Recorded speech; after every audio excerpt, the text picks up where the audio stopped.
የሸዋ ሰላም ብያለሁ። ሰላም ተቀብያለሁ። እሺ የአምላክ ቃል ነው ብለህ ታምናለህ? ባይብል የአምላክ ቃል ነው የሚል አማርኛ እኮ ትክክለኛ አባባል አይደለም። የማን ቃል ነው? ባይብል ማለት መጽሐፍ ነው አይደለ? አዎ መጽሐፍ። ባይብል ማለት ቢብሎስ ከሚለው ቃል የመጣ ነው። እሺ ምንድን ነው? ያ ቃል ማለት ደግሞ ከተናጋሪው አንደበት የሚወጣ ትርጉም ያለው ንግግር ማለት ነው አይደለ? ስለዚህ መጽሐፍ ንግግር ሊሆን አይችልም። አሁን የኢየሱስ በቃ አንተ ያዝከው መጽሐፍ የአምላክ አይደለም ማለት ነው። ዝም ብሎ ሰዎች የጻፉት ነው እኮ። እዚህ ጋር መስተካከል አለበት አንደርስታንዲንግ። አሁን አንተ እየተናገርክ ያለኸው እንደዛ ሳይሆን እኔ ልነግርህ እኮ ነው። ባይብል መጽሐፍ ነው። ከብራና የተሰራ ሊሆን ይችላል፣ ከወረቀት የተሰራ ሊሆን ይችላል። መጽሐፍ ቃል ሆኖ አያውቅም። የተሳሳተ አነጋገር ነው። ባይብል የእግዚአብሔር ቃል ነው የሚለው አነጋገር ሲጀመር በክርስቲያኖችም ዘንድ የተለመደ ነው። ምንድን ነው? አሁን አንተ መጽሐፍ ነው አልኩት። የፈጣሪን ቃል የያዘ መጽሐፍ ነው። የፈጣሪን ቃልና ሀሳብ የያዘ መጽሐፍ ነው። እሺ የፈጣሪን ቃል ይዟል ብለህ ታምናለህ? ሙሉ በሙሉ ሙሉ በሙሉ የፈጣሪ ቃል ብቻ በአንድ መጽሐፍ ውስጥ ሊገኝ አይችልም። ስለማን ያወራል? እንደዛ ከሆነ በጣም ጥሩ፣ በጣም ጥሩ፣ በጣም ጥሩ። ኦኬ። ስለዚህ አሁን ኮንትራዲክቲንግ ነው የዛ የአምላክ ቃል፣ የአምላክ የሚናገረው ንግግር ኮንትራዲክቲንግ ነው አይደለም። በአግባብና በቦታው የተቀመጠ። እሺ ፍትሃዊስ ነው የአምላክ ቃል? አምላክ የሚያደርገው ነገር ፍትሃዊ ነው? አዎ ፍትሃዊ ነው። በጣም ጥሩ። የዳዊትን ልጅ ለምንድን ነው ያስደፈረው? የዳዊትን ሚስቶች ቀርታ ሚስት ማለት ነው። ኦኬ ማስደፈር ምንድን ነው? ማስደፈር ምንድን ነው? እሱ ለሌላ ወንድ ለምንድን ነው ሰጥቶ አደባባይ ላይ ያደረገው? በመጀመሪያ ማስደፈር የሚለው አነጋገር ትክክል አይደለም። ያው ማስደፈር ነው ያለ ፍላጎት ከሆነ በግዴታ ነው ያደረገው። ማን ነው ያልፈለገው? የዳዊት ሚስት ነች ያልፈለገችው ወይስ ዳዊት ነው ያልፈለገው? የዳዊት ሚስቶች አልፈለገችም። በግድ ተይዛ ነው እንደዛ የሆነችው ወይስ ተማርካ? እኮ ተማርካ ነው። ያው ኦኬ እሱን ነገር እንዴት ታየዋለህ መሰለ? የዳዊት ሚስት እንደ ማንኛውም ከአንድ ወንድ ጋር እንደተኛች ነው። እዚህ ጋር የተቀጣው ዳዊት ነው፣ ሚስቱ ስለሆነች ማለት ነው። ዳዊት የተቀጣው ደግሞ በገዛ ጥፋቱ ነው። ዳዊት ነው የተቀጣው? ሴቶቹ ናቸው የተቀጡት? ዳዊት ራሱ ነው የተቀጣው። ለምን ካልከኝ ከዳዊት ጋር እንደምትተኛው ነው የተኛችው። እሷ ራሷ አዳምጠኛ፣ እሷ የተኛችው ከዳዊት ጋር እንደምትተኛው ነው የተኛችው። ከወንድ ጋር መተኛት አይደለም ጉዳቱ፣ ሀፍረቱ ነው አይደለ ጉዳቱ። ስለዚህ ዳዊት ነው ያፈረው፣ እሱ ደግሞ በራሱ ጥፋት ነው። እና ስለዚህ አሁን ቅጣቱ ሴቶቹን ከሌላ ወንድ ጋር ማስተኛት ነው ማለት ነው። ሴቶችን ከሌላ ወንድ ጋር ማስተኛት የሚል አባባል የለም። አንድ ጊዜ በዳዊት ላይ የተከሰተ ክስተት እንጂ በሌላው ላይ የተፈጸመ ነገር አይደለም። በዳዊት ላይ ነው ማለት በዳዊት ላይ ሚስቶቹን ለሌላ ወንድ እንዲተኙ ማድረግ ነው ፍትሁ ማለት ነው። ዳዊት የበደለውን በደል ነው የመለሰበት እኮ። በዳዊት ላይ የተሰራ ስራ ነው። በሌሎችም እንደዚህ አይነት ፍርድ አላደረገም። በዳዊት ላይ ብቻ ነው ይህ ፍርድ የተላለፈ። አረ ወላይ በቃኝ። እኔ አንዴ አውሩት። እሺ መጣው አንዴ ውዱ ምናምን ላድርግ ነኝ አንዴ። እኔ ወላይ በጣም ለምን በግልጽ አትናገርም እንዴ? በቃ ዳዊት ላይ ምናምን ብቻ አትበለኝ። በቃ የሆነ ሊትራሊ የተደረገ ነገር ነው እንዴ? እኔ አላወራም። በቃ ከዚህ በላይ ቀጥሉ። ሰላም አለይኩም። ወአለይኩም ሰላም ወራህመቱላሂ ወበረካቱህ። ውዱ ምናምን ላድርግ። እሺ እያወራ ያለው ያሻ ነው አይደል? አዎ የሸዋ ነው። ጥሩ ጸባይ ያለው። ችግር የለውም። አብሽር ችግር የለውም። ያሻ ወይ እንዴት ነው? ሰላም ነው ሰላም ነው አልহামዱሊላህ በጣም ደህና ነን አልহামዱሊላህ ከኢብሮ ጋር ካቆማችሁበት ቦታ እንቀጥልና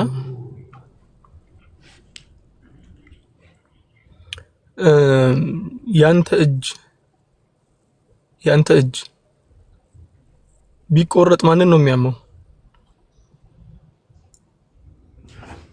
እኔን ነው የሚያመው። እናት አባትህ አይከፉም? ይከፋሉ። ያንተን እጅ የቆረጠ ሰው እናት አባትህን ነው የቀጣው አንተን ነው የቀጣው? እኔን ነው የቀጣው። ኢንዳይሬክትሊም ቤተሰቦቼ ያው ይቀጣሉ፣ ግን እኔን ነው የቀጣው። በመጀመሪያ ሐሳቡ እኔን ለመቅጣት ነው። ወላሂ በጣም ደስ ብሎኛል አመጣጥህ። ምክንያቱም ምን መሰለክ አሁን ሴቶቹ ባልፈለጉት ነገር ያ ነገር ሲደረግ ፈጣሪ በፈረደው ነገር ብቻ እነሱ ምንም ባላጠፉት ነገር እነሱ ያጠፉት ነገር አለ። መጀመሪያ ያጠፉት ነገር የለም። መጽሐፍ ቅዱስም እንደሚገልጸው ያጠፋው ዳዊት ነበር እንደናንተ አረዳድ። ምንም እንኳን ይህ ነገር በዚሁ አጋጣሚ ለወንድሞቼ መንገር የምፈልገው ዳዊት ይሄን ነገር አላጠፋም። በሸሪዓችንም ቢሆን አላህ Subhanahu Wa Ta'ala በዚህ ነገርም አልቀጣውም። እንዲህ አይነት ጥፋትም የለበትም። የተከበረ የአላህ ነብይ ነው። ግን በእናንተ አረዳድ ዳዊት ይሄን ነገር አጠፋ። መቀጣት ያለበት ዳዊት ነበር በመገደልም ይሁን ምክንያቱም የጥፋት ቅጣት መገደል ነውና በመገደል ቢቀጣ እሱ ብቻ ይቀጣ ነበር። ወይ ደግሞ ያንን ጥፋት ያጠፋው በህፍረተ ስጋው ስለሆነ ከፈለገ ህፍረተ ስጋውን ፈጣሪ እንዳይሰራ ማድረግ ይችል ነበር። የፈለገውን ነገር ማድረግ ይችል ነበር። ጥፋት ያጠፋው ግለሰብ በእናንተ አስተምህሮ መሰረት ዳዊት ስለሆነ ግን ፈጣሪ ዳዊትን ሳይሆን ሚስቶቹን መቅጣቱ በሚስቶቹ ሰውነት እንዴት አድርጎ ነው ዳዊትን ዳይሬክትሊ መቅጣት የሚችለው? ጥያቄ እየጠየከኝ ነው። እንዴት አድርጎ ነው መቅጣት የሚችለው ዳዊትን? በጣም ጥሩ። እኔ መነጋገር የምፈልገው እውነት ላይ ነው። ልሸነፍ ምናምን አይነት ነገር ላይ አይደለም። እኔ ባህሪ በዚህ አይደለም። አብሽር። አይ እየቀጠልኩ ነው። እሺ በጣም ጥሩ።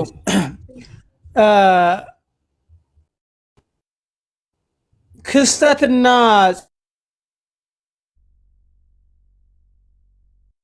ጽሁፍ ይለያያል። እዛ ጋር ዘገባው ተቀምጧል። ዘገባና ድርጊት ይለያያል የምልህ ዘገባው ድርጊቱና ዘገባውን ስትመለከተው ኦኬ በመጀመሪያ አንተ ያነሳው የምሰማው ወይስ ሌላ ቤተሰቦችን የሚለው አባባል ዳዊትን ለመቅጣት ነው ወይ ወደሚለው ነው የሚያስኬደው?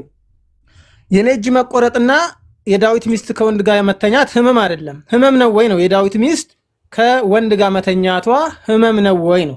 ባዮሎጂካሊም ፊዚካሊም ስታየው እንደማንኛውም ከወንድ ጋር እንደምትተኛው ተኛች ነው። ምናልባት መደፈር ወደሚለው ወስዳችሁት በዘመናችን ዱርዬዎች ሌሎች ሰዎች እንደሚደፍሩ ተመልክተን ሊሆን ይችላል። ግን እንደዛ አይደለም ነገሩ። በወቅቱ የተማረኩ ሴቶች እንደዚህ እንደኛ እንደመደፈር ሳይሆን ልክ እንደ ባልና እንደ ሚስት በስርዓት አብሯቸው እንደሚተኙ እናያለን። የተማረኩ ሰዎች እንደዛ አይነት ነገር ነው። እቺ ሴትዮ አካላዊ ጉዳት ሳይሆን ስነ ልቦናዊ ጉዳት በዘመናችን አመለካከት ስናየው ስነ ልቦናዊ ሊሆን ይችላል። በወቅቱ ግን እንደዛ አልነበረም። ዳዊት ነው የተጎዳው።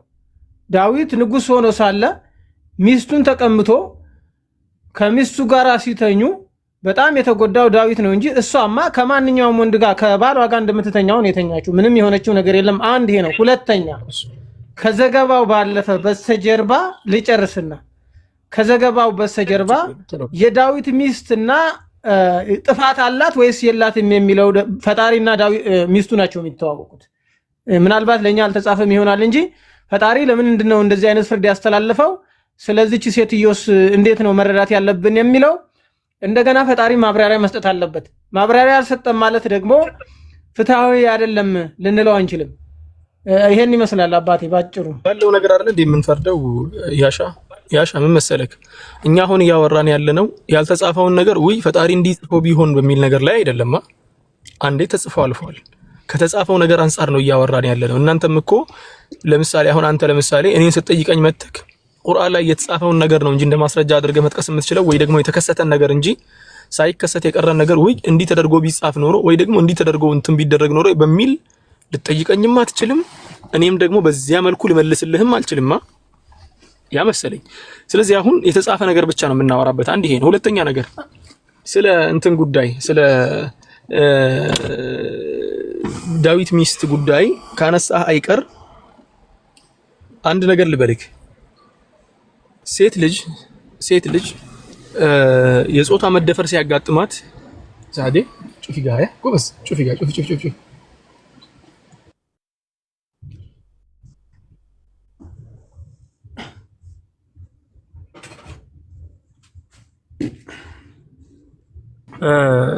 በየትኛውም ዘመን በዚያ ዘመንም ይሁን በዛሬው ዘመንም ይሁን በየትኛውም ዘመን አንዲት ሴት ከሌላ ወንድ ጋር ያለ ፍላጎቷ የምትተኛ ከሆነ ሴክሹዋል ኢንተርኮርስ የሚባለው ነገር በነገራችን ላይ ጥፍጥና የሚኖረው ሰላማዊ ሲሆን ነው። ያለ ፍላጎት ሲሆን ግን ሰላማዊ ወይ ደግሞ ሰላማዊ እንትን አይኖረውም ማለት ነው። ተግባባን? ስለዚህ አሁን ያለው ነገር ምንድነው? ያለው ነገር የዳዊት ባለቤት በጣም ይቅርታ፣ በነገራችን ላይ ልጄ በጣም እየረበሸኝ ነው። ስለዚህ አሁን ቅድም ባነሳኸው ነጥብ መሰረት የአንድ ሰው እጅ ቢቆረጥ የተቆረጠው ግለሰብ እጁን የተቆረጠው ቅጣቱ ለሱ ነው የመጣው። ቤተሰቦቹ ደግሞ ሊያዝኑ ይችላሉ። ለምን? ቤተሰቦቹ ስለሆኑ። ዳዊት ሚስቱ ነች። ሚስቱ ስለሆነች ሊቀና ይችላል፣ ሊሰማው ይችላል። የተደረገባት ግን ወይ ደግሞ ያ ነገር የተፈጸመባት ግን ባለቤቱ ናት። ባለቤቱ ምንም ነገር ባልሰራችው ነገር እዚያ ጋር መቀጣቷ ፍትሃዊ ነው ያስብላል ወይ? ይሄን ነገር አንተ ምን አልከኝ? እሷ የተሰማትን ነገርም ይሁን ያኛው ነገር ያልተጠቀሰን ነገር እዚህ ጋር አንስተን አንናገርም ብለሃል። ግን እኮ የተከሰተ እውነታ አለ። ያ እውነታ ምንድነው? ፈጣሪ ለዳዊት የሱን መቀጣጫ ሚስቱ ማድረጉ፣ አንድ ግለሰብ ባጠፋው ባለቤቱን መቅጣቱ። ከዚያ ማለፍ ስንል ደግሞ ሌላ ቦታ ላይ ደግሞ ከዚህ ጋር የሚመሳሰል ነገር አለ። በነገራችን ላይ ይሄንን ጨርስና አንድ ሐሳብ ልስጥና ታልፋለህ። በጣም ጥሩ። ይኸውልህ ወንድሜ በመጀመሪያ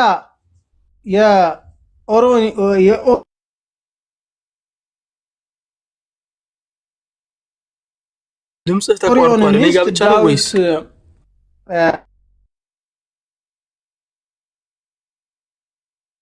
ሲያስገድዳት ወይም በሚያፈቅርበት ሰዓት ጊዜ ድምጽህ እየተቆራረጠ ነው። ያሻ ድምጽህ እየተቆራረጠ ነው። እኔ ጋር ብቻ ነው ወይስ ሁላችሁም ጋር ነው? አይሰማም? አሁን ኔትወርኬ ደህና ነው። የኔ ኔትወርክ ደህና ነው። አንተ እንዴት እንዳልሰማኝ አላውቅም። እሺ ከታች እየሰማችሁ ነው? በደንብ እየሰማችሁ ነው? ከታች ያላችሁት ከታች ያለውን እያየክ አይሰማም? እየተቆራረጠ ነው ያንተ ድምጽ። አዎ አሁንም አልመጣም። እዚህ ጉዳይ ላይ ብናገር ደስ ይላል። በመሀል ይቆራረጣል። እሺ ችግር የለውም። ወደ ሌላ ከመሄዳችን በፊት እሺ ያሻ ቀጥል፣ ችግር የለውም። እስካሁን ኔትወርክ ሊሆን ይችላል፣ ግን እዚህ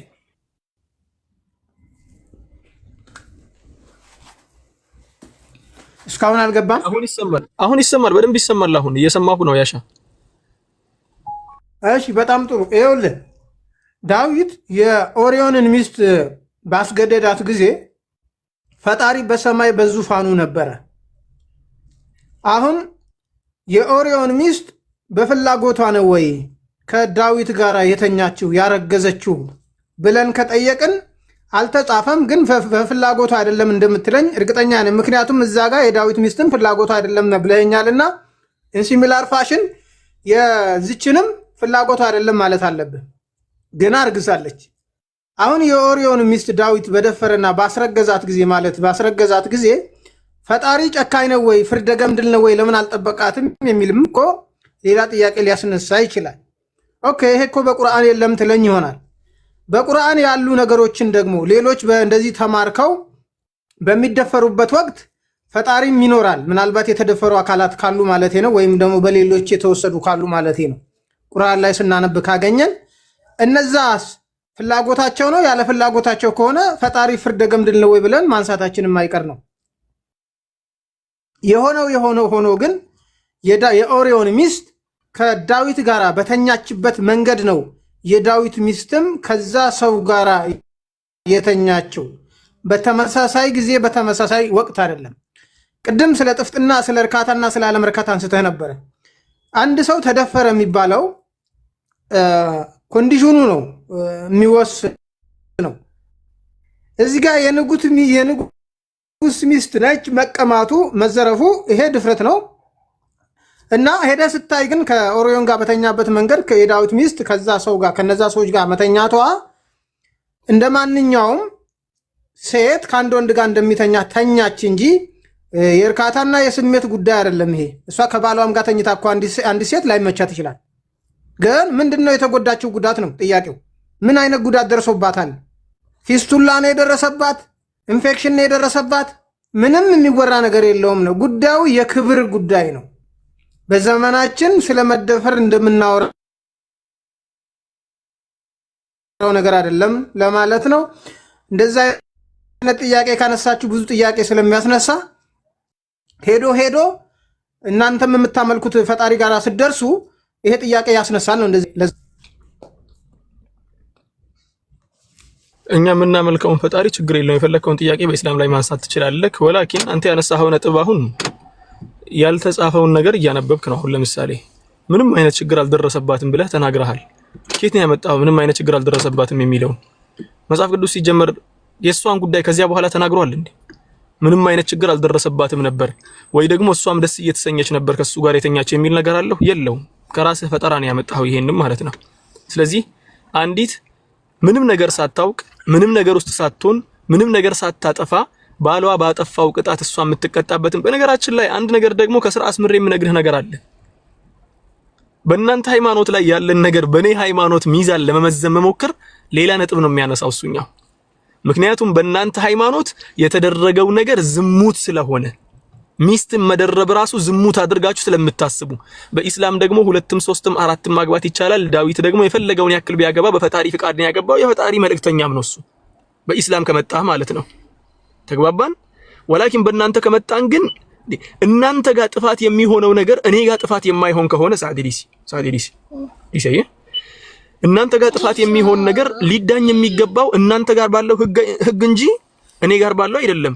አሁን ለምሳሌ ስለ ኢየሱስ ክርስቶስ አንስተን ብናወራ እኔ ጋር መተክ ኢየሱስ ክርስቶስን በራስህ ህግ የምትነግረኝ ከሆነ እኔም አንተን የምዳኝክ ስለ ኢየሱስ ክርስቶስ የምዳኝክ መጽሐፍ ቅዱስን እየጠቀስኩ ነው።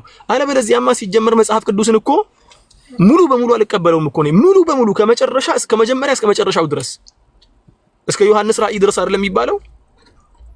ከመጀመሪያ ከኦሪት ዘፍጥረት እስከ ዮሐንስ ራእይ ድረስ አልቀበልም ሙሉ በሙሉ። ሳልቀበልም ግን ካንተ ጋር ቁጭ ብዬ እየጠቀስኩኝ እዚህ ጋር እንዲህ ብሏል እዚህ ጋር እንደዚያ ብሏል ብዬ ማወራክ አንተ ያን ነገር ስለምትቀበለው ያንተ ህግ ላንተ ይሰራል በሚለው እንጂ እኔ ጋር እንድታመጣው አይደለም። ያን ነገር እኔ ጋር የምታመጣው ከሆነ ደግሞ ምንም ችግር የለውም። እኔ ጋር ያለውን በእኔ ህግ እንዳኛለን፣ አንተ ጋር ያለውን በአንተ ህግ እንዳኛለን፣ ፍትሃዊ ይሆናል ማለት ነው። ስለዚህ እያልከኝ ያለኸው የዳዊት ሚስት ምንም በማታውቀው ነገር እጇ በሌለበት ነገር ባለቤቷ አጠፋ ብላችሁ እናንተ በኮነናችሁት ነጥብ ባለቤቷ ዳዊት ማለት ነው አጠፋ ብላችሁ እናንተ በተናገራችሁት ነገር ያንን ጥፋት ባሏ ቢያጠፋም እሷ ደግሞ የጥፋቱ መቀጣጫ ሆናለች። ያ ነገር ደግሞ ፍትህ ነው፣ ምንም ችግር የለበትም እያልከኝ ነው አይደለ? ያሻ አሁን በመጀመሪያ ደረጃ እኔ ያልኩትን አጠራልሃለሁ። በመጀመሪያ ደረጃ ከአዲስ ኪዳን ህግ ጋር ያታገናኘው ዝሙት አይደለም። የዳዊት ሚስት ዝሙት አልሰራችም። እስካሁን ድረስ በተማረኩበት መንገድ በፈጣሪ ቃል መሰረት ነው የሄደችው። የፈጣሪ ቃል ፈጣሪ የአንድን ሰው ሚስት ወይም የአንድን ሰው ሚስት ለሌላ ሰው ሰጠ ማለት ፈጣሪ ማጋባትም ማጣማርም ማለያየትም ይችላል፣ መብቱ ነው። የሱ ንብረት ስለሆነ ስርዓቱ የሱ ስለሆነ። በብሉይ ኪዳን ዘመን ሁለት ማግባት ተፈቅዷል ወይ? ከአዲስ ኪዳን ጋራ ልታያይዘው አይገባም ነው። በአዲስ ኪዳን አይደለም የዳዊት ጉዳይ የሚመዘነው የሚታየው፣ የኛ መጽሐፍም አይደለም። የብሉይ ኪዳን የእስራኤላውያን መጽሐፍ ነው። የኛ ክርስቲያኖችም ጉዳይ አይደለም። ሲጀመር እናንሳ ከተባለ የክርስቲያኖችም ጉዳይ አይደለም። አይመለከታቸውም ክርስቲያኖችን ሲጀመር። እንዴት ነህ? አሎ ገስት ልከ ነበረ። በሰላም ነው? አዎ ኢየሱስ አምላክ ነው። እኔ ለመጠየቅ ነው የላከው። አዎ ይሄን ልጠይቅ ነው የላከው። ኢየሱስ የጌቶች ጌታ ነው እንጂ የአማልክት አምላክ ግን አይደለም። የጌቶች ጌታማ ናቡከደነጾርም የነገስታት ንጉስ ነው። ችግር የለውም እሱ። ሕይወት ነው፣ መንገድ ነው፣ ብርሃን ይገኛል። ምን አልክ? ኢየሱስ ክርስቶስ የጌቶች ጌታ፣ የዓለማት መድኃኒት፣ የጨለማ ብርሃን። ናቡከደነጾር የነገስታት ንጉስ ታውቀዋለህ? ናቡከደነጾርም የነገስታት ንጉስ ነው እሱ ደግሞ። ስለዚህ ሁለቱ እኩል ናቸው። አንድ እኩል ደረጃ ነው ያላቸው። ስለዚህ ኢየሱስ ፈጣሪ ነው። በቃ ናቡከደነጾርም ፈጣሪ ነው ማለት ነው። አምላክ ነው ማለት ነው። አዎ ጌታ ነው፣ ፈጣሪ ነው፣ አምላክ ነው። እናመልካለን፣ እንሰግዳለን። ለናቡከደነጾርም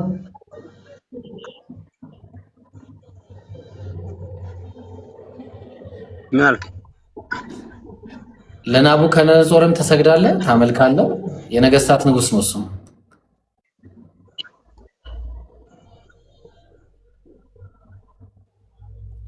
ሌላ ቦታ ለምን ትላለህ? በቃ አሁን ነገርኩህ። ኢየሱስ ጌታ ነው፣ ፈጣሪ ነው። እሺ ሌላ ይሄ አያስኬድም። ሌላ ደህና ማስረጃ እስኪ። ይሄ ዝም ብሎ ድክም ያለ ማስረጃ። ሌላ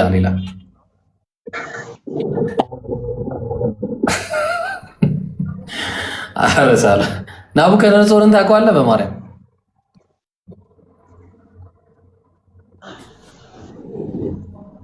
በጣም ሲቃሃል አንተ። ጎበዝ ነህ። ቅድም የሳኩትን ነው ለሃይለላ ቅድም የሳኩትን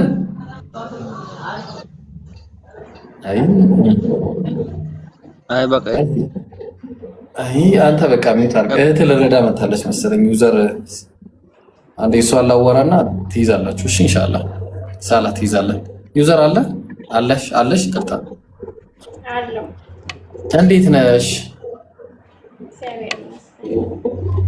ኢየሱስ አምላክ ነው እንደው ዩዘርዬ? አላህ አምላክ ነው። ኢየሱስ አምላክ አለመሆኑን አረጋገጠችና ወደ ቁርአን ገባን ማለት ነው። እሺ ኢየሱስ አምላክ አይደለም ብላ አምናለች። እሺ 900 ምናምን ሰዎች አመንሻ። አንተ አላህ አምላክ አይደለም ብለህ ነው አላመነችም። አንተ ዝም በል አንተ ምንም አታውቅም ሲጀምር ዝም በል። እሺ ስለዚህ ዩዘር በቃ የቀድሞ ኤምኬ እንደሆንሽ አሁን አወቅኩኝ። ላወርድሽ። ለምን ፈራክ?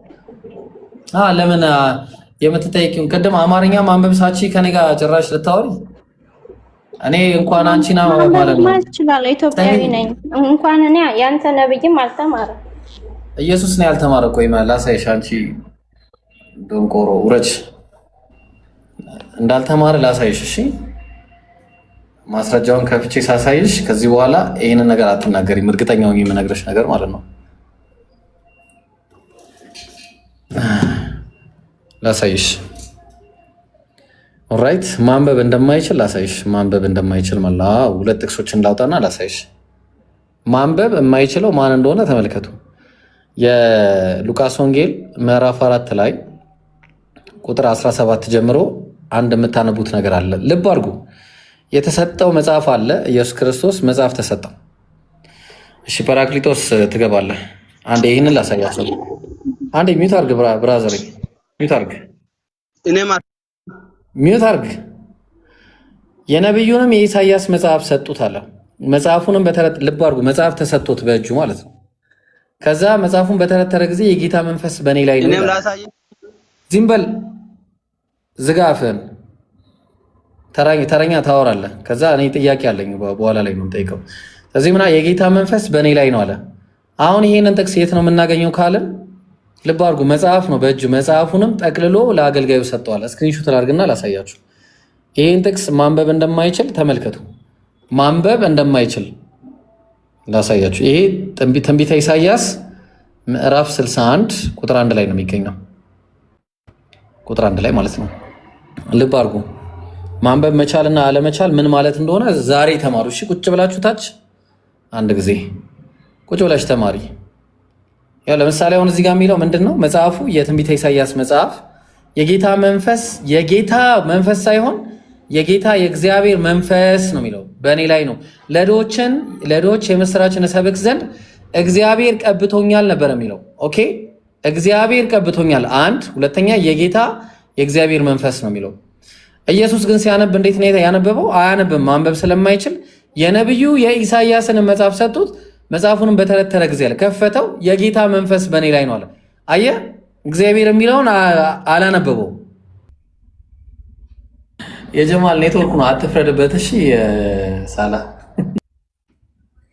አይ እሺ፣ ይሄ ፕሮግራም የፊታችን እሁድ የሚደረግ ነው። ርዕሱ ቅድመ ኒቂያ አበው የሥላሴ አማኝ ናቸው ወይስ አይደሉም የሚል ነው። የኒቂያ ስብሰባ ጉባኤ አለ 325 ላይ ተደረገ። ከዛ በፊት ሥላሴ የቤተ ክርስቲያን አባቶች የዛሬውን ሥላሴ ነው ወይ የሚያምኑት? ዛሬ በሰፊው ሕዝበ ክርስቲያን ዘንድ የሚታወቀው ሥላሴ ቅድመ ኒቂያ ባሉ አባቶች ዘንድ ይታወቃል ወይ? ኒቂያ ላይ ፎርምድ ሆኗል፣ ተስተካክለው መጥተዋል፣ ቅርጽ እንዲህ ተደርጓል ኒቂያ ላይ። ከዛ በፊት ያሉት አባቶች የዛሬውን ሥላሴ ነው ወይ የሚያምኑት? እነ ዮስጥኖስ ሰማዕቱ፣ እነ ኤራኔስ፣ ሌሎችም እነ ተርቱሊያን፣ እነ ኢግናሽየስ የዛሬውን ሥላሴ ያውቁታል ወይስ አያውቁትም በሚል የፊታችን እሁድ ከምሽቱ 3 ሰዓት ላይ ከወንድሞቻችን ከወንድም አነስና ከኢብራሂም ጋር እንዲሁም ከኔ ጋር ፕሮግራም ይኖረናል። የሚገርም ፕሮግራም ነው። ኢንሻአላህ ይሄንን ሁላችሁም እንድታሰራጩ